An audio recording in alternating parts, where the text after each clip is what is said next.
زمانے کی قسم تمام انسان خسارے میں ہے، سوائے ان کے جو ایمان لائے، جنہوں نے نیک عمل کیے، جنہوں نے ایک دوسرے کو حق کی نصیحت کی، جنہوں نے ایک دوسرے کو صبر کی تلقین کی۔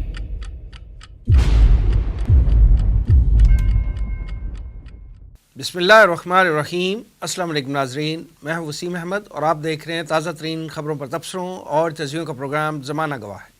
ناظرین، وفاقی کابینہ نے جعلی اکاؤنٹس کیس میں جے آئی ٹی کی رپورٹ کی روشنی میں آصف علی زرداری، بلاول بھٹو زرداری، فریال تالپور، مراد علی شاہ، سابق وزیر اعلیٰ قائم علی شاہ اور سندھ کے کئی اور صوبائی وزراء سمیت 172 افراد کے نام ای سی ایل پر ڈال دیے۔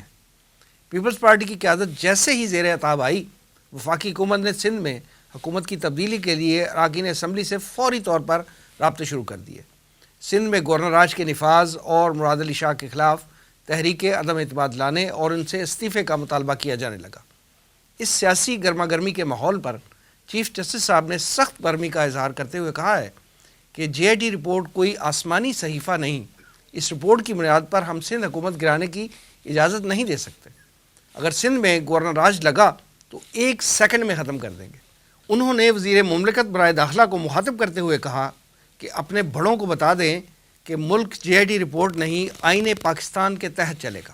بہرحال بال اب عدلیہ کی کورٹ میں ہے کہ وہ جعلی اکاؤنٹس کیس میں پیپلز پارٹی کی قیادت پر گرفت کرتی ہے یا نہیں۔ ہم آج کے پروگرام میں جعلی اکاؤنٹس کیس میں جے آئی ٹی کی رپورٹ اور مستقبل کے سیاسی منظرنامے پر گفتگو کریں گے۔ اسٹوڈیو میں میرے ساتھ تشریف فرما ہیں ترجمان تنظیم اسلامی محترم جناب مرزا ایوب بیگ صاحب، ان کے ساتھ تشریف رکھتے ہیں تنظیم اسلامی کے ریسرچ اسکالر جناب رضا الحق صاحب۔ آئیے پروگرام کا آغاز کرتے ہیں۔ رضا الحق صاحب، سب سے پہلے تو ہمارے ناظرین کی رہنمائی کے لیے مختصر انداز میں یہ فرما دیجئے کہ جعلی اکاؤنٹس کیس اور منی لانڈرنگ کا جو کیس ہے یہ اصل میں ہے کیا؟ بسم اللہ الرحمن الرحیم۔ بہت شکریہ وسیم صاحب۔ آسان الفاظ میں تو کچھ اس طرح ہے بات کہ منی لانڈرنگ یا جعلی اکاؤنٹس، جو فیک اکاؤنٹس کا کیس ہے، یہ کوئی 2013، 14، 15 کے دوران کچھ ایسے شواہد سامنے آئے کہ 20 کے قریب بے نامی اکاؤنٹس ہیں۔ بے نامی اکاؤنٹ سے مراد یہ ہے کہ وہ معلوم نہیں اصل لوگوں کے نہیں ہیں۔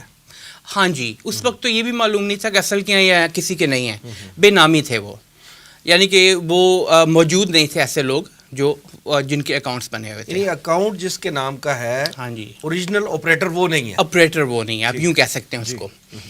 تو اس کو فکٹیشیس یا فیک اکاؤنٹ بھی کہہ سکتے ہیں آپ۔ تو بہرحال اس کے ساتھ ساتھ ہی اسی دوران آپ کو یاد ہوگا کہ یہ انویسٹیگیشن تو کافی عرصے سے چل رہی تھی، ہم زیادہ پرانی بات میں نہیں جاتے، لیکن ایک کیس اور سامنے آیا منی لانڈرنگ سے ریلیٹڈ، جو کہ ایان علی کا کیس تھا، جس میں یہ تھا کہ وہ ایئرپورٹ سے بیگ کے اندر بہت سارے پیسے جو تھے ڈالرز نیٹ کیش لے کے جا رہی، جس کی اجازت نہیں ہوتی، کسی بھی کنٹری میں نہیں ہوتی اس کی اجازت۔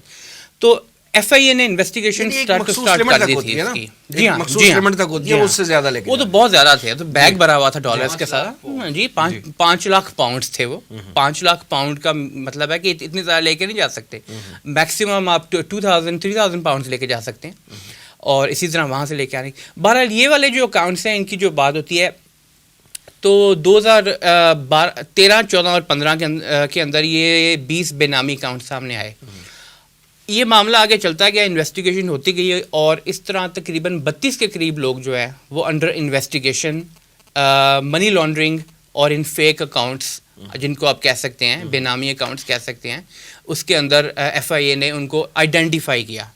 اس میں آصف علی زرداری جو ایکس پریزیڈنٹ ہیں پاکستان کے، وہ بھی، ان کی بہن فریال تالپور، اور کچھ اور لوگ بھی تھے شامل جو ان کے سامنے آئے۔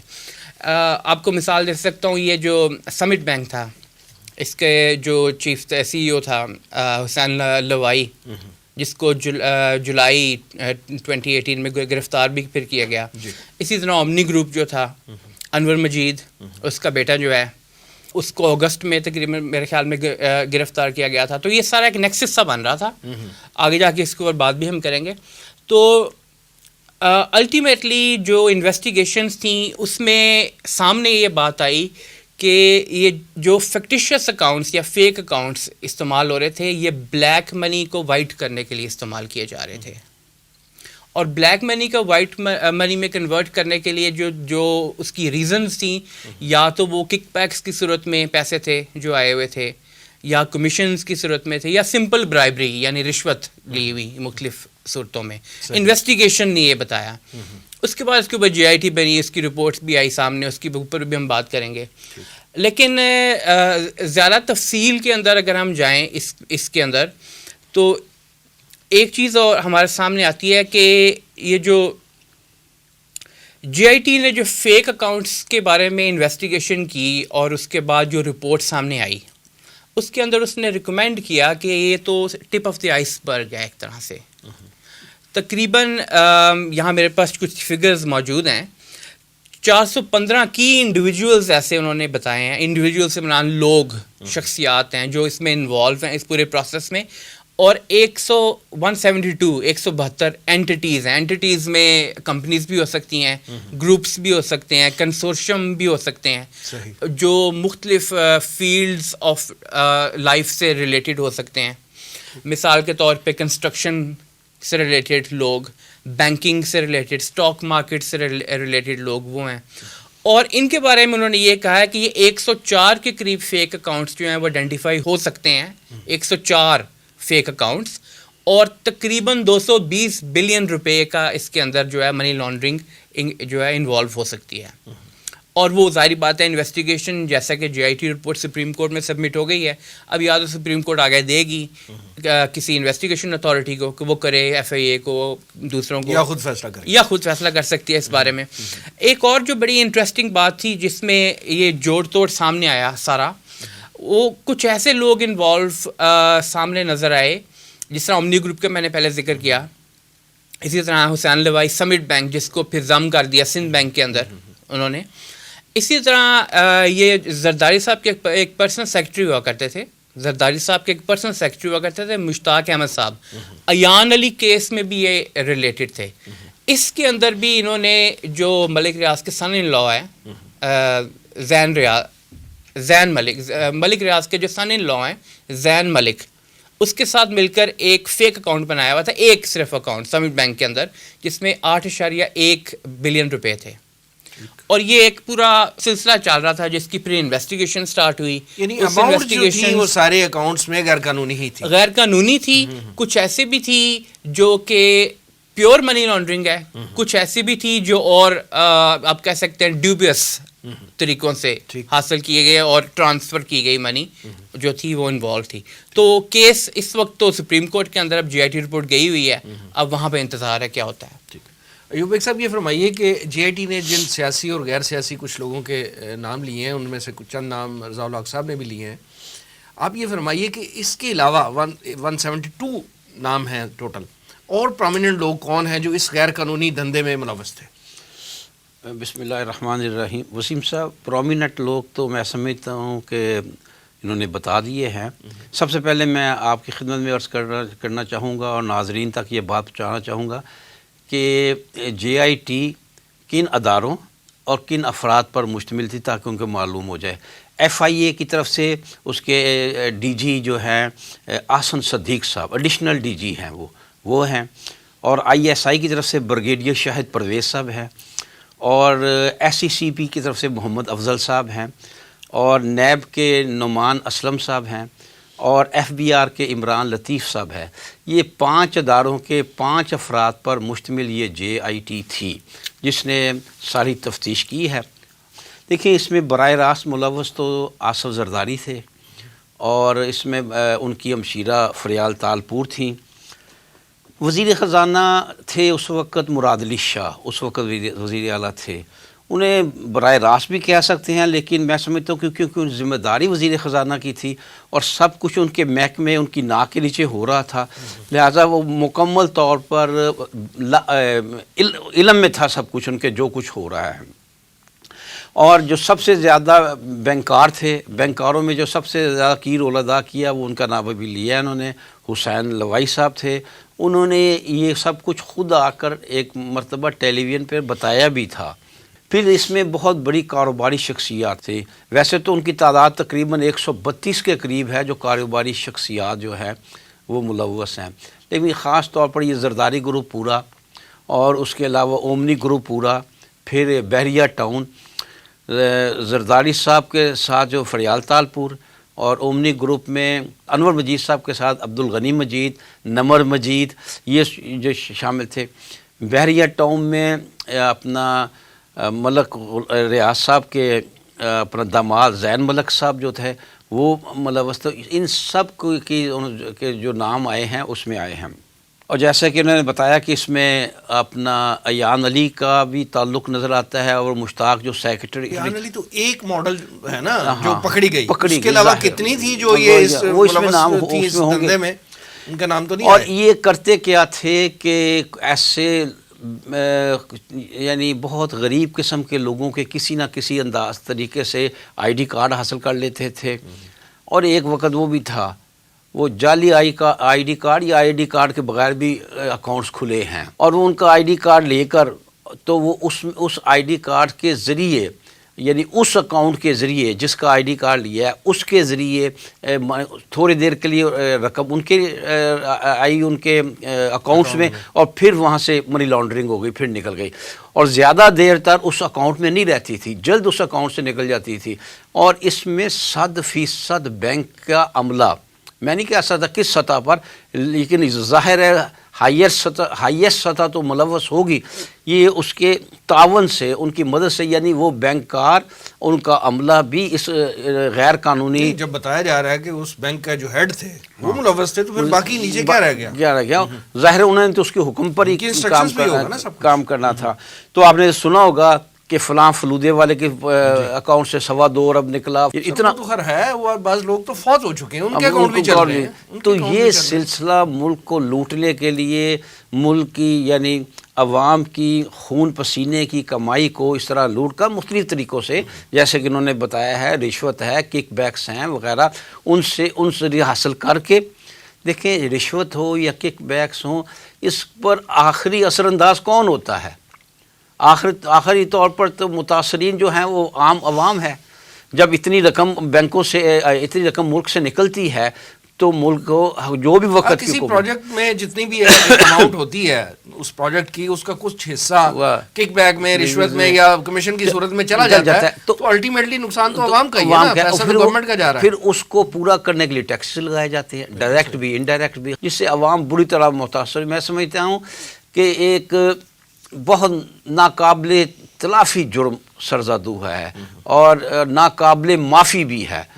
جو بھی، میں نہیں کہتا کہ فوری طور پر کوئی عمل کیا جائے، لیکن جلد از جلد اس رپورٹ کو سپریم کورٹ خود یا کسی کو دے، اس کو چھانٹنے کے لیے، اس کو چھاننے کے لیے، اور اس کے نتیجے میں جو اصلی مجرم سامنے آئیں انہیں قرار واقع سزا ملنی چاہیے، اور یہ پیسہ ان سے واپس لیا جانا چاہیے۔ ایوب بیگ صاحب یہ فرمائیں کہ یہ جن اکاؤنٹس کا ذکر کر رہے ہیں آپ، اور جن لوگوں کے جو اکاؤنٹ ہولڈر تھے، جو فرنٹ پہ تھے، باقی تو جو جن کا پیچھے پیسہ تھا، جن کے مفادات تھے، جو یا جو اصل بینیفیشری تھے وہ تو پیچھے بیٹھے ہوئے تھے نا، ان کے اکاؤنٹس پہ جو ٹرانزیکشن ہوتی تھی وہ کس نوعیت کی ہوتی تھی؟ یعنی کوئی بزنس ٹرانزیکشن ہے، پیسہ آ رہا ہے تو کچھ نہ کچھ تو ہر اکاؤنٹ ہولڈر بتاتا ہے نا کہ میرا سورس آف انکم ہے کیا، تو کس نوعیت کی ٹرانزیکشنز تھی وہ؟ میں نے عرض کیا نا کہ وزیر خزانہ کی ناک کے نیچے ہو رہا تھا، وزیر خزانہ سندھ، جی انہوں نے پوچھنا تھا نا۔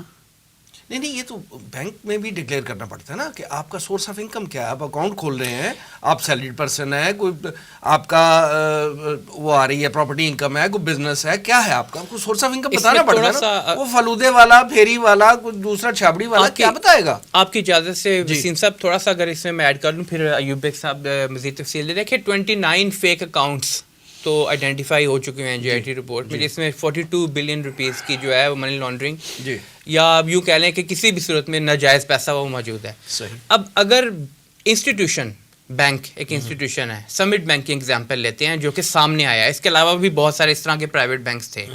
جب بینک ہی انوالو ہو جائے اس کام کے اندر، تو بینک تو پھر جس کا مرضی اکاؤنٹ کھول لے۔ بینکرز نے ہی آنکھیں بند کی ہوئی تھی، انہوں نے آنکھیں بند کی، نمبر 1۔ دوسرا، اسٹیٹ بینک بھی اس دوران میں آنکھیں بند کیے بیٹھا رہا، اور یہ اس کی بہت ساری اماؤنٹ کے بعد تو وہ بھی اسٹیٹ بینک بھی مانیٹر کر رہا ہوتا ہے نا، یہ پیسے کہاں سے آ رہے ہیں، کہاں جا رہے ہیں۔ ایگزیکٹلی، پھر لانچز کے تھرو باہر پیسے گئے، ہاں جی، یہ بھی باتیں سامنے آئیں۔ تو فلودے والے کو تو شاید معلوم ہی نہ ہو کہ میرا ایک اکاؤنٹ ہے، اس کے اندر اتنے پیسے آئے اور گئے، کب آئے اور کب گئے، یا موجود ہیں بھی یا نہیں. یہ تو جب انویسٹیگیشن شروع ہوئی تو معلوم ہوا کہ کہاں تک بات جاتی ہے, کس کس لیول کے لوگ انوالوڈ ہیں, اور انہوں نے ایک چالاکی کہہ لیں یہ کی کہ جو بھی اس پورے پروسیس میں کسی نہ کسی طرح سے اس ہیلپ کر سکتے تھے منی لانڈرنگ میں, ان سب کو آن بورڈ لیا ہوا تھا. انویسٹیگیشن اتھارٹیز میں سے بھی لوگوں کو آن بورڈ لیا ہوا تھا, بینکس کے اندر سے لوگوں کو بھی آن بورڈ لیا ہوا تھا, جو آپ کے باہر پیسے لے کے جانا, ان لوگوں کے نام بھی تو آنے چاہیے تھے. آنے تو چاہیے, اسی لیے کہا گیا ہے JIT رپورٹ میں کہ مزید 104 ایسے فیک اکاؤنٹس ہیں جس کے بارے میں انویسٹیگیشن ہونی چاہیے. اب یہ کیسے ہوگی اس کے بارے میں تو ہم ابھی نہیں کہہ سکتے, لیکن یہ بات تھوڑی سی چل پڑی ہے. وہی بات ہے, ٹپ آف دی آئس برگ کا بھی. ایگزیکٹلی. باقی جو تفصیلات ہیں جہاں تک کہ یہ کس قسم کی ٹرانزیکشنز تھیں, اس پہ جو ہے ایک تو منی لانڈرنگ بیسک جو ہے اس کے بارے میں بات ہے. اصل میں وسیم صاحب بات پھر وہیں پہ آ جاتی ہے کہ ٹرانزیکشنز کی نوعیت مختلف قسم کی ہے. زیادہ بڑی ٹرانزیکشنز تو وہی ہوتی ہیں منی لانڈرنگ کے اندر جو یا تو کمیشنز کی صورت میں ہو, آپ نے ٹھیکے لیے ہوئے ہیں یا ٹھیکے دے رہے ہیں کسی کو, اس میں سے اپنا کمیشن لیتے ہیں, یا kickbacks. For example India کے اندر بڑی مشہور ایک مثال ہوئی ہے, وہ رافائل جیٹس جو نریندر مودی نے لیا تھا, اس کے اندر فرینچ گورنمنٹ کی طرف سے کک بیک. سارکوزی کو تو انہوں نے انڈائکٹ بھی کیا ہوا اس کے اوپر, فرینچ ایکس پریزیڈنٹ کو. تو اسی طرح ہمارے بھی یہاں بہت سارے ایسے شاید معاہدے ہوئے ہوں جن کے اندر کک بیکس لی گئی ہوں, وہ انویسٹیگیشن کے اندر سامنے آئی ہیں. اور اس کے علاوہ سمپل برائبری. جرمنی میں آپ کو معلوم ہو شاید کہ جرمنی کے اندر جب اکاؤنٹس بنتے ہیں اور وہاں پہ آف کورس جو فائنل اکاؤنٹس جب بناتے ہیں تو اس میں بیلنس شیٹ خاص طور پہ اس کے اندر ایک سیکشن ہوتا ہے جس میں وہ برائبری ایز اے ہیڈ لکھ سکتے ہیں, ڈکلیئر کر سکتے ہیں. کیونکہ مڈل ایسٹ کے اندر بہت سارے ایسے ممالک ہیں ان کے مطابق, ان کے لا کے مطابق, جہاں اس کے بغیر کام چلتا نہیں ہے. تو لہٰذا انہوں نے اس کو ڈکلیئر کر دیا, انہوں نے اس کو لیگل قرار دیا ہوا ہے.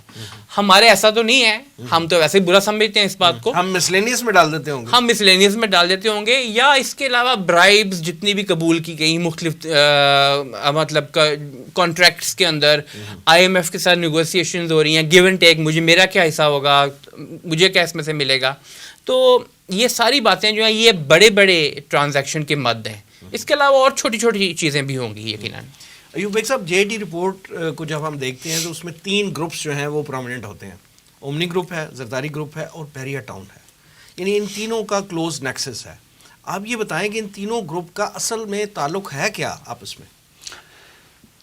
اصل تعلق ان کا مادیت پسندی, اصل ان کا ایمان کہ دولت ہی سب کچھ ہے اور دولت سے ہی سب کچھ خریدا جا سکتا ہے, جس میں حکومت بھی شامل ہے.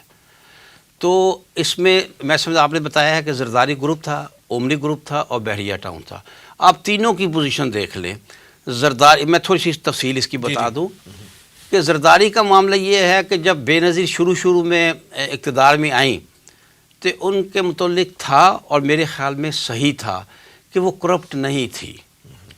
زرداری نے جو انہیں سبق پڑھایا اپنی بیگم کو, وہ یہ تھا کہ دیکھیں نواز شریف دولت کے معاملے میں ہم سے, آپ کو پتہ ہے اس دور میں نواز شریف اور بے نظیر ٹاکرا تھا.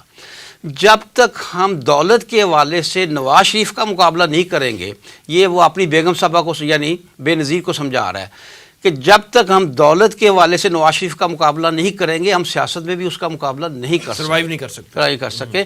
یعنی نواز شریف کو شکست نہیں دے سکیں گے, کیونکہ اس وقت 2 شخصیتوں کا مقابلہ تھا, تیسرا کوئی تھا ہی نہیں, بے نظیر اور نواز شریف. اور نواز شریف دولت میں کیونکہ بڑا آگے ہے تو تمہیں بائی ہک اور کروک دولت حاصل کرنی ہوگی. بدقسمتی سے وہ کچھ قائل ہو گئیں اور کچھ ان کا ٹریپ میں آ گئی, اور اس وقت سے زرداری صاحب جو ہے متحرک ہوئے. جب نواز شریف نے کہنا شروع کیا تھا 10% پھر 100% وغیرہ, تو وہ تھے کہ زرداری صاحب سیاست میں آنے کے لیے اور سیاست میں اقتدار حاصل کرنے کے لیے یہ سب کچھ انہوں نے کیا. جہاں تک اومنی گروپ کا تعلق ہے, وہ تو ایک بڑے بزنس مین ہیں اور تھے پہلے بھی, اور ان کا بھی معاملہ ایمان, دولت ہی ایمان ہے, دولت ہی. جب انہیں ایک سرپرستی حاصل ہوئی ایک حکومت کی, ایک حکومتی شخصیت کی, تو وہ بہت دلیر ہو گئے. انہوں نے شوگر ملیں بنائی. شوگر ملوں کا جو تھا مٹیریل جو تھا ان کے اندر مثال کے طور پر تقریباً 11 لاکھ بتایا جا رہا ہے, 11 لاکھ چینی کی بوریاں تھیں. ان کے اگینسٹ بینک سے قرضہ لیا اور پھر بینک کو معلوم تو ہوگا سب ملے ہوئے تھے, ظاہر یہ کیا کہ بینک کو معلوم ہی نہیں ہوا. طے یہ ہوا تھا کہ وہ 11 لاکھ بوری چینی جو ہے وہ پلیج کر کے قرض لیا گیا تھا. پھر یہ ہوا کہ وہ 11 لاکھ بوریاں بازار میں مارکیٹ میں بیچ دی گئیں اور بینک کو جواب دے دیا کہ کوئی پیسہ نہیں ہے. کیوں؟ اس کی وجہ کہ زرداری جو حکومت میں تھا وہ ساتھ ملا ہوا تھا. سیاں بھائی کوتوال تو ڈر کا. اسی طرح اپنا بحریہ ٹاؤن جو ہے اس کے مالک بھی جو ہے وہ بھی ان کے ساتھ ہے, وہ بھی اسی معاملے میں, کیونکہ آپ تو بات سامنے آ گئی ہے کہ کس طرح زمینوں پر قبضے کرتے تھے اور کس طرح وہ, تو یہ تینوں اس طرح دولت کی اس یعنی دولت اکٹھی کرنے کے حوالے سے اور دولت اکٹھی کر کے اس ملک پر اقتدار کے حوالے سے قابض ہونے کے لیے یہ دونوں ملے ہوئے تھے اور یہ ساری کارروائی اسی کے نتیجے ہو رہی تھی. تو انہیں کوئی ڈر نہیں تھا, نہ کوئی انہیں پکڑنے والا تھا, قانون کی کھلم کھلا خلاف ورزی ہو رہی تھی, کوئی دیکھنے والا نہیں تھا. ذوالحق صاحب جیسے بیگ صاحب فرما رہے ہیں کہ یہ دھندا تو کافی پرانا چل رہا ہے, یہ ڈرٹی گیم جو ہے وہ ایک عرصے سے جاری ہے پاکستان میں. کسی سابقہ حکومت نے ان کے خلاف نہ تو نوٹس لیا نہ کوئی کارروائی کی, کیوں؟ دیکھیے وسیم صاحب, ایک تو ایوب بیگ صاحب کی بات کے اندر ہی میں تھوڑا سا اضافہ کرنا چاہوں گا. ملک ریاض جو بحریہ ٹاؤن کے ہیڈ ہیں, آل ان آل وہی ہیں اس کے, اور ان کے سن ان لا, ٹھیک ہے. اکثر وہ جب ان سے بات کی جاتی ہے اس بارے میں کہ یہ آپ کے ایریاز جو ہیں شیڈی ہیں, آپ نے یہ قبضے کیے ہوئے ہیں, ناجائز کیے ہوئے ہیں, تو ان کا جواب یہ ہوتا ہے کہ ایک یہ میں بحری آئیکن بھی تو بنا رہا ہوں, 70 منزلہ عمارت جو ہے کراچی میں, دسترخوان بھی تو میں نے لوگوں کے لیے دیے ہوئے ہیں. اطلاع عرض ہے کہ یہ جسٹیفیکیشن ہے. یہ جسٹیفیکیشن تو ایک اسلامک پوائنٹ آف ویو سے یہ جسٹیفیکیشن بنتی نہیں ہے. جنرلی بھی دنیا میں پرنسپل یہ سمجھا جاتا ہے کہ منی لانڈرنگ میں بلیک کو وائٹ کرنے کے لیے سب سے بہترین طریقہ چیریٹی ہوتی ہے. چیریٹی کھول دیں, اس کے اندر تھرو جو ہے آپ بلیک منی کو وائٹ کر لیں. تو یہ کوئی جسٹیفیکیشن نہیں ہے, لاجک نہیں بنتی. چیریٹی کریں کم, دکھائیں زیادہ, یہ کوئی لاجک نہیں بنتی. پہلی بات تو یہ ہے. اب جہاں تک پچھلی حکومتوں کا تعلق ہے تو ہم زیادہ پیچھے تو نہیں جاتے. پرویز مشرف سے لے لیں. پرویز مشرف نے جب تختہ الٹا نواز شریف کا, یعنی 99 کی بات ہے, تو آتے ہی اس نے کچھ اقدامات تو کیے تھے شروع میں, کچھ کیسز بھی اور فائلز بھی کھولی تھیں, لیکن الٹیمیٹلی وہ انویسٹیگیشنز بھی ہوئیں اور فائلیں وہ تھیں بھی, موجود بھی تھیں, لیکن وہ کمپرومائزز کا شکار ہو گئے. ہمارے حکومتیں جو ہیں وہ کمپرومائزز کا شکار رہی ہیں ان لوگوں سے. دو چیزیں اس میں علیحدہ علیحدہ ہیں. ایک تو وہ کہ جو کمپرومائز کا شکار ہو جاتے ہیں, ملٹری ڈکٹیٹرز کو تو یہ ہوتا ہے, ہمارے جو ریسنٹ پاسٹ کے اندر تو مشرف ہی ہے, اس کو تو یہ تھا کہ میری لیجٹیمیسی کس طرح پوری ہوگی, اس کے لیے سیاسی لوگ چاہیے, اور ان کو بلیک میل کرنے کے لیے وہ رکھا گیا. ان کو پنش کرنے کے لیے یا ان کو جو قرار واقع سزا دینی چاہیے تھی جو انہوں نے جرائم کیے ہوئے تھے, اس کے لیے استعمال نہیں وہ کیا گیا. دوسری ریزن یہ ہے کہ کچھ کنائیونس بھی ہوتی ہے. کنائیونس مین گٹھ جوڑ آپس میں مل کر. مثال کے طور پہ یہ 2008 کے بعد کے جو ہم دیکھتے ہیں سچویشن, پیپلز پارٹی کی حکومت آتی ہے, اس کے بعد نواز شریف کی حکومت آتی ہے, اور ایون اب بھی جو کچھ شواہد سامنے آ رہے ہیں, گیو اینڈ ٹیک آپس میں ہوتا ہے. پہلے تو بہت زیادہ ہوتا تھا, انڈر دی ٹیبل ہوتا تھا. ہم انویسٹیگیشن کر رہے ہیں, نام سامنے آئے ہیں, لیکن آپ کو چھیڑیں گے نہیں. مساق جمہوریت تھا جس طرح, اصل میں تو ثابت ہی ہوا کہ مساق مکمکہ ہے. مکمکہ ابھی بھی ہو رہا ہے, کچھ لیولز کے اوپر تو ہو رہا ہے. جس طرح آپ کو معلوم ہے کہ پبلک اکاؤنٹس کمیٹی کا چیئرمین جو ہے شہباز شریف کا لگنا, یہ کسی نہ کسی گیو اینڈ ٹیک کا ہی نتیجہ ہے. ادروائز یہ پاسبل نہیں ایف اے اے کی کسٹڈی میں ایک بندہ ہو, انویسٹیگیشن اس کے اوپر چل رہی ہو, وہاں سے آئے اسمبلی میں آئے اور انہی آفیسرز کو جا کے کویسچن کر رہا ہو جو اس کی کویسچننگ کر رہا ہے. لاجیکل سی بات ہے. تو بہرحال یہ پچھلی گورنمنٹس کی کنائیونس بھی ہے, کچھ جو ہے بلیک میلنگ بھی ہے جو اندر شامل ہے. میں جو بات کہنا چاہتا تھا وہ انہوں نے کہہ ہی دی ہے. اصل میں یہ سن 14-15 میں ایف آئی اے نے اس وقت کے وزیر داخلہ چودھری نثار کو یہ ساری رپورٹ دے دی تھی میری اطلاع کے مطابق سن 14 میں یا 15 میں. یہ ساری رپورٹ وزیر داخلہ چودھری نثار کو ایف آئی اے نے دے دی تھی. چودھری نثار نے یہ رپورٹ جو ہے نواز شریف کو پیش کر دی تھی, لیکن وہی میثاق مکمکہ کے تحت انہوں نے کہا کہ نہیں اس کو دبا دو, لہذا وہ سامنے نہیں لائی گئی تھی. ٹھیک. اچھا یہ فرمائیے کہ سپریم کورٹ نے جے اے ٹی کی رپورٹ پر اب تک کیا کارروائی کی ہے, اور آپ کیا سمجھتے ہیں کہ سپریم کورٹ کو اس کیس پہ مزید تفتیش کے لیے یہ کیس جو ہے یہ نیب کو, بینکنگ کورٹس کو یا ایف آئی اے حکام کے سپرد کرنا چاہیے یا اس کا فیصلہ خود کرنا چاہیے؟ یہ جو آخری بات ہے اس کا میں پہلے جواب دے دیتا ہوں. سپریم کورٹ کے سامنے کون بول سکتا ہے, وہ چاہے تو نہیں, میں تو آپ کا تجزیہ حاصل کرنا چاہتا ہوں کہ ان کو کرنا کیا چاہیے تاکہ ایک فیئر جسٹس جو ہے وہ دنیا کو نظر آئے. میرا کہنے کا مطلب ہے کہ 184(3) کے تحت ان کے پاس اختیار تو ہے, اتنے طاقت ہے, پاکستانی آسمان کو نیچے لے آئیں اور پاکستانی زمین کو اوپر کر دیں, تو وہ تو یہ کر سکتے ہیں. البتہ یہ اب تک جو انہوں نے کیا ہے, انہوں نے مراد شاہ کو نوٹس بھیجا ہے, ان کو نوٹس بھیجا ہے, اور اس کے علاوہ باقی فریق کا ان کو نوٹس بھیجا ہے. ان 4 کمپنیوں کے انہوں نے خرید و فروخت جو تھی نا ان کی سیل پرچیز کی پراپرٹیز کی وہ بین کر دی ہے. ان کے جو فنڈز ہیں وہ منجمد تو نہیں کیے, لیکن اب یعنی یوں سمجھ لیے کہ ان فنڈز پر اب نگاہ رہے گی. اب وہ فنڈز جو ہیں وہ مانیٹر کیے جائیں, اکاؤنٹس جو ہیں فنڈز نہیں, سوری اکاؤنٹس کہہ رہے ہیں, لیکن پراپرٹی اور خرید و فروخت جو ہے وہ بالکل بند کر دی. ایک بہت بڑا قدم لیا یہ ہے. اور اس میں زرداری گروپ کے بھی, اومنی گروپ کے بھی, یہ اور بحریہ ٹاؤن کے, یہ سب کچھ جو ہے ایک کوئی چیز بیچ یا نہیں, اس جو جن کا اس کی ملکیت جو ان کی ہے, جو کچھ بھی ہے اس پر کچھ نہیں کر سکتے. ابھی تک تو اسی تک ہے.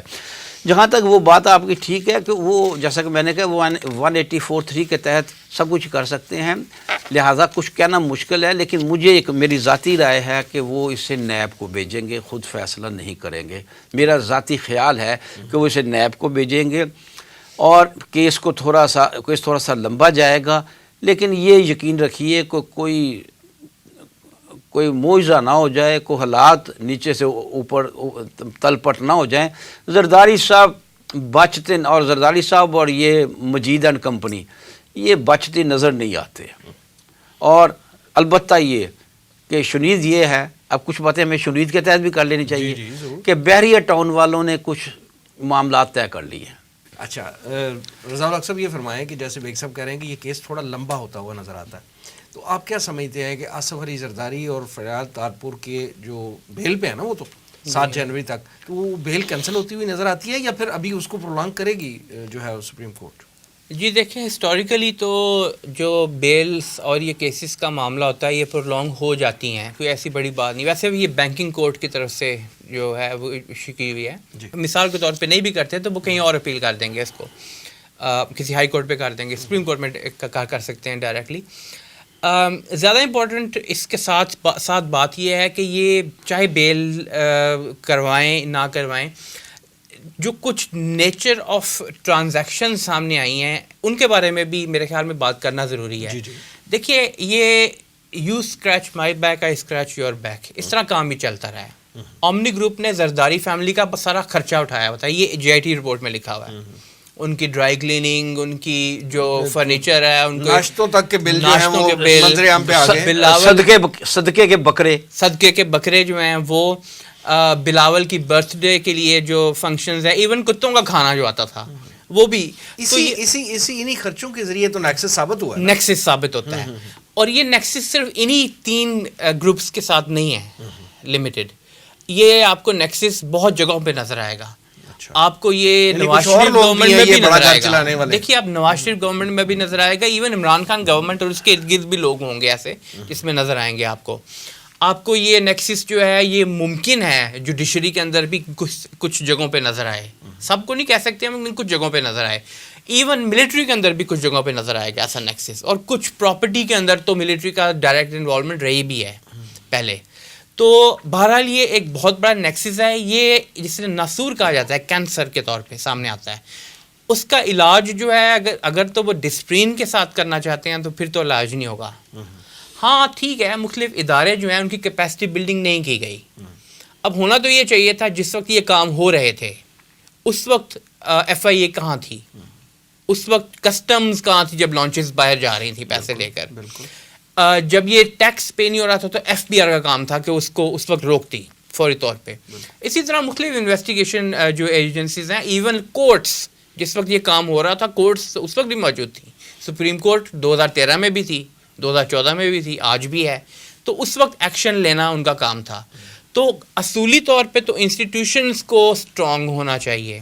بیوروکریسی کا مطلب بھی تو یہی ہے نا کہ گورنمنٹس چینج ہوتی رہتی ہیں, لیکن بیوروکریسی ایک سسٹم ہے جو چلاتا ہے ملک کو, ساتھ ساتھ ہیلپ کرتا ہے, ایڈوائز کرتا ہے. اگر ادارے مضبوط ہوں تو اس طرح کے شرپسند اور جو یہ کرپٹ لوگ ہیں وہ پنپ نہیں سکتے نا. ایگزیکٹلی. لیکن ہمارے الٹا حساب ہو گیا ہوا ہے یہاں پہ. اقربا پروری جو ہے, اقربا پروری اتنی زیادہ بڑھ گئی ہوئی ہے کہ اس کی وجہ سے جو ان انسٹیٹیوشنز ہیں ان کے اندر بھی اپنے لوگ بھرتی کیے جاتے ہیں, پی آئی اے میں, ریلوے میں, اب دیکھ لیں اسٹیل مل میں اور جگہوں پر بھی.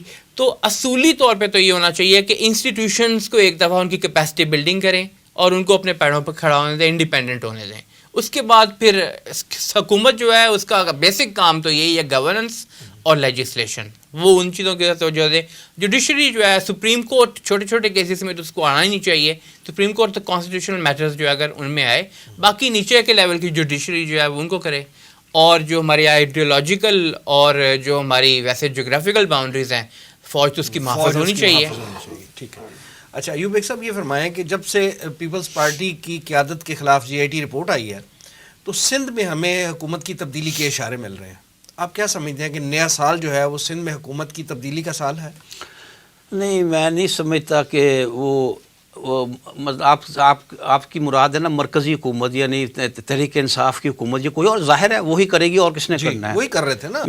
میرے نزدیک وہ حکومت نے ایک پالیسی کے تحت کہ پیپلز پارٹی کو پریشرائز کرنے کے لیے, حالانکہ وہ سمجھتے تھے کہ یہ کام ہونے والا نہیں, حکومت چینج ہونے والی نہیں ہے, وہ پیپلز پارٹی کو پریشرائز کرنا چاہتے تھے شور و شراب, میڈیا میں شور شرابہ کر کے. اور سے میں جہاں تک سمجھتا ہوں کہ جو فواد چودھری کو کہا گیا تھا کراچی جانے کا, وہ میڈیا تک پہنچانے کی بات تھی, یعنی وہ بات میڈیا تک پہنچانے اور انہیں مزید پریشرائز کرنے کی ایک کوشش تھی. اب لیکن جب بات عدالت میں, ویسے اگر یہ جیسے آپ فرما رہے ہیں کہ پریشرائز کرنے کی کوشش تھی, تو اس سے تو کنفیوژن مزید پھیلے گا نا پھر. یعنی ایک سیاسی گرما گرمی جو ہے, ایک فکٹیشیس قسم کی سیاسی گرما گرمی کا فائدہ کیا تھا؟ سیاست نہیں, پریشرائز کرنے کی کوشش تھی, اور اسے ایسے ہوتا ہے. آپ اپنی پریشرائز تو جی آئی ٹی رپورٹ کی اس پہ ہو گئے تھے وہ بہت زیادہ. اب آپ کو میں اپنا اصل تجزیہ دینا چاہتا ہوں اس بارے میں. میری رائے میں جو چیف جسٹس کا جو کام کرنے کا انداز ہے, جو بعض سابقہ فیصلوں میں جو انداز انہوں نے اختیار کیا ہے, یہ جو کل جے آئی ٹی کے بارے میں انہوں نے برا پیپلز پارٹی کے ساتھ ایک ہمدردانہ کہہ لیجئے, انہوں نے کہا کہ جے آئی ٹی رپورٹ جو ہے وہ آسمانی صحیفہ نہیں ہے کہ اس کی روشنی میں حکومتیں چینج ہو جائیں. اب میرا اصل تجزیہ سن لیجئے, اور مجھے کافی یقین ہے یہ ہمدردانہ رویہ پیپلز پارٹی کے لیے انتہائی خطرناک, انتہائی برا ثابت ہوگا. حکومت پاکستان تحریک انصاف کی وہ کچھ نہیں کر سکے گی جے آئی ٹی کی رپورٹ کے حوالے سے. کس طرح برا ثابت ہوگا؟ بالکل اس طرح کہ جے آئی ٹی کی رپورٹ جب آئے گی, اس کی جب چھان بین کریں گے تو وہ چیزیں جو پیپلز پارٹی جو زرداری اور فریال تالپور کے بارے میں ہیں وہ آپ دیکھ لیجئے گا ثابت ہو جائیں گی, اور ہو جائے گا کہ جی یہ جو کہا گیا ہے بالکل ٹھیک ہے. سر وہ تو ایک کورٹ کا پروسیس چل رہا تھا, وہ تو چلتا ہی رہنا نا. اس کا اس سیاسی گہما گہمی سے, افراتفری سے کیا تعلق بنتا ہے؟ نہیں, میں سیاسی گہما سے نہیں کہتا, میں کہتا ہوں پیپلز پارٹی کے لیے بہت خطرناک ثابت ہوگا, زرداری کے لیے بہت خطرناک ہے. یہ فیصلہ بالآخر اس جے آئی ٹی سے بھی سخت تر ہوگا, میری رائے ہے, جو مجھے آتا نظر آتا ہے. کیونکہ ہماری عدلیہ خاص طور پر یہ چیف جسٹس ثاقب نثار صاحب ہے نا, ان کا کچھ ہے اس طرح کا طرز عمل, سجد ہاؤ تے کھبا مارو, تو یہ کچھ طرح کا کام کرتے ہیں. اور یہ تھوڑا سا پہلے ملزم کو تھوڑی تھپکی دیتے ہیں, شاباش شاباش, کوئی بات نہیں, اور پھر اس کی جو ہے کھینچتے ہیں. اور یہ دیکھا جائے تو ایک عدلیہ کے نقطہ نظر سے کوئی غلط کام نہیں ہے کہ وہ ذرا ملزم کو بھی حوصلہ رکھے. آخری بات آپ کے ساتھ جو ہے وہ فیئر جسٹس ملے گا. تو یہ مجھے لگتا ہے کہ عدلیہ اس جے آئی ٹی کی رپورٹ کے حوالے سے ہی پیپلز پارٹی کے ساتھ بہت برا سلوک کرنے والی ہے. جیسا کہ ایوب بھائی صاحب فرما رہے تھے اس پہ آپ کی اجازت سے تھوڑا سا اضافہ میں یہ کرنا چاہوں گا کہ it was a bad move on the part of P T I. P T I جو تھی انہوں نے مس کیلکولیٹ کیا, اچھی موو نہیں کی کہ انہوں نے کوشش کی کہ کسی نہ کسی طرح پریشرائز, ان کو ضرورت نہیں تھی یہ کرنے کی, یہ ڈرٹی پالیٹکس کا حصہ ہے, ان کو ڈرٹی پالیٹکس نہیں کرنی چاہیے اگر وہ کہتے ہیں ہم کلین رہنا چاہتے ہیں. تو یہ ہے کہ سندھ گورنمنٹ جو ہے وہ بیک فٹ پہ تو تھی, پہلے بھی تھی, لیکن تھوڑا سا اس کو فرنٹ فٹ ملا ہے اس کے بعد. تو پنجاب جو سینٹرل میں ہے گورنمنٹ, فیڈرل گورنمنٹ, اس کو یہ کرنا نہیں چاہیے تھا, ایسے اسٹیپس نہیں لینے چاہیے. دیکھیے میں ایک آخری بات اس حوالے سے کہہ دوں, جب چیف جسٹس ان کے خلاف فیصلہ دے گا نا, آخری فیصلہ, تو اس کا یہ بات پہلے سامنے آ چکی ہوگی کہ اس نے وفاقی حکومت کو کس طرح سناب کیا تھا. وہ سناب کر کے تو پھر پیپلز پارٹی کے بارے میں فیصلہ, ٹھیک ہے نا, مطلب یہ کہ وہ اس کا تو انہوں نے تو بڑے کلیئر انداز میں کہہ دیا نا کہ اپنے بڑوں کو بتا دیں کہ پاکستان جو ہے وہ جی اے ٹی کی رپورٹ کی روشنی میں نہیں چلنا, آئین پاکستان کی روشنی میں چلنا. تو اس نے اب تو کیا انہوں نے, اور بڑا میرا خیال بڑا مناسب انداز میں انہوں نے کیا. اچھا بیگ صاحب فائنلی یہ بتائیے کہ اصغر خان کیس ایک عرصے سے بہت شور سنتے تھے پہلو میں دل کا, ابھی ایف آئی اے نے کہا جی اس پہ جو ہے وہ بند کر دیں اس کو, کیسے اور کیوں؟ میرے نزدیک یہ ہمارے ملک کا ایک بہت ہی بدقسمتی کا معاملہ, یہ ایک المیہ ہے, یہ ایسا نہیں ہونا چاہیے تھا یہ. اور پھر خاص طور پر اس صورتحال میں کہ ایف آئی اے جو وزارت داخلہ کے اندر ہے اور وزارت داخلہ وزیر اعظم کے پاس ہے, یہ ایسا نہیں ہونا چاہیے. یہ میں سمجھتا ہوں کہ عمران خان کے ایک عام تاثر کے حوالے سے بہت غلط بات سامنے آئی ہے. کیوں یہ بھی تو کہا جا رہا ہے نا کہ عمران خان کو یہ سمری نہیں بھجوائی گئی اس کیس کی کہ جی ہم بند کرنے کی سفارش کر رہے ہیں, عمران خان کے علم میں نہیں ہے. میں اس خبر کو درست نہیں سمجھتا. اگر یہ ہے تو پھر اور بری بات ہے, پھر اور بری بات مینجمنٹ کے حوالے سے تو ہے, لیکن پھر عمران خان پر یہ اتنا برا معاملہ نہیں آتا جتنا برا میں سمجھ رہا ہوں. کہ اگر وہ فیصلہ ان کا تھا, اگر یہ فیصلہ ان کا تھا کہ یہ کیس بند کر دو ایف آئی اے کو, انہوں نے اگر کہا, کیونکہ وہ وزیر داخلہ ہے, سمری تو جائے گی نا ایف آئی اے سے پرائم منسٹر کو. اگر پرائم منسٹر اس کو پروو کرتا ہے تو پھر اناؤنس ہوگی. اگر اس طرح نہیں ہوا تو پھر تو ہے, اگر ایسا ہوا ہے, رپورٹ گئی ہے اور عمران خان صاحب نے اپروو کی ہے, تو پھر تو ساری ذمہ داری عمران خان صاحب پہ آئے گی. یہی میں کہہ رہا ہوں. اور ہمارے میں یہ سمریاں جو ہوتی ہیں یہ بڑوں کے حکم سے بنتی ہیں نیچے سے, ٹھیک ہے, کہ ان کے حکم کے مطابق بنتی ہے. لہذا آپ کا خیال ہے کہ عمران خان صاحب کے حکم سے یہ سمری بنی ہے؟ میرا خیال ہے کہ انہوں نے ایسا کیا اور غلط کیا ہے, بہت غلط کیا ہے. یہ ان کے عام اس چیز نے ان کے عام تاثر کو بہت خراب کیا ہے. ایسا انہوں نے نہیں کیا چاہیے. ایسا کیوں کیا انہوں نے آپ کے خیال میں؟ بالکل سیدھی سی بات ہے, کیونکہ اس میں صرف سویلین نہیں ملوث تھے, اس میں فوجی بھی ملوث تھے, اور فوجی وہ ملوث تھے جو ٹاپ لیول کے جو جنرلز تھے.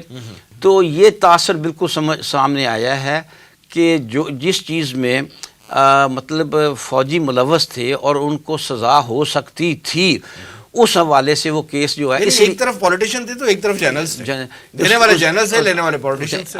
اچھا, اس میں عجیب بات یہ ہے کہ جنرل تو اختراف کر چکے تھے کہ ہم نے دیے ہیں پیسے, نواز شریف کو دیے, شہباز شریف کو دیے, ان کا اعترافی بیان تھا. لہٰذا وہ کیس عدالت میں آنا چاہیے تھا اور وہ اس پر ان کو سزا ہونی چاہیے تھی. دوسری بات میں عرض کر دوں, ایف آئی اے کا یہ بھی بڑا بونڈا ہے معاملہ جو انہوں نے کہا ہے, جو انہوں نے اس سفارش میں جو سمری میں کہا ہے کہ کیونکہ یہ 25 سال پرانا کیس ہے تو ہمیں اس کے شواہد مل نہیں رہے. بھائی 32 سال کے 40 سال کے کیس آپ لا کر سامنے رکھ رہے ہیں, تو 25 سال کا آپ کو کیا کہتا ہے؟ اس میں صرف یہی بات ہے کہ کیونکہ بعض فوجی جرنیل اس میں ملوث تھے, لہٰذا جو ہے اس کو بند کر دیا گیا ہے. پھر اس میں آخری بات کو دہراؤں گا, اگر یہ عمران خان کے حکم پر ہے تو عمران خان کا بہت امیج خراب ہوا ہے, اور اگر یہ عمران خان کی لا علمی میں ہوا ہے تو امیج تو خراب نہیں ہوا, لیکن گورننس کا بہت معاملہ ہے, اس کا مطلب بہت ڈھیلا ہے کہ ایک بہت بڑا فیصلہ ان کو علم میں لائے بغیر ہی کر دیا گیا. کیونکہ حکومت کی طرف سے بھی اس پہ کوئی آبجیکشن نہیں آئی, تو اس کا مطلب یہی ہے کہ حکومت کی کانسنٹ سے یہ ہوا. چلے ٹھیک ہے, بہت شکریہ ایوب بیگ صاحب اور ضیاء الحق صاحب پروگرام میں تشریف آوری کا. ناظرین یہ تھا آج کا پروگرام, آج کے لیے اتنا ہی. اس پروگرام کا فیڈ بیک ضرور دیجیے گا. ہمارا ایڈریس ہے media@tanzeem.org. اگلے پروگرام تک کے لیے وسیم احمد کو اجازت دیجیے. اللہ کے بعد.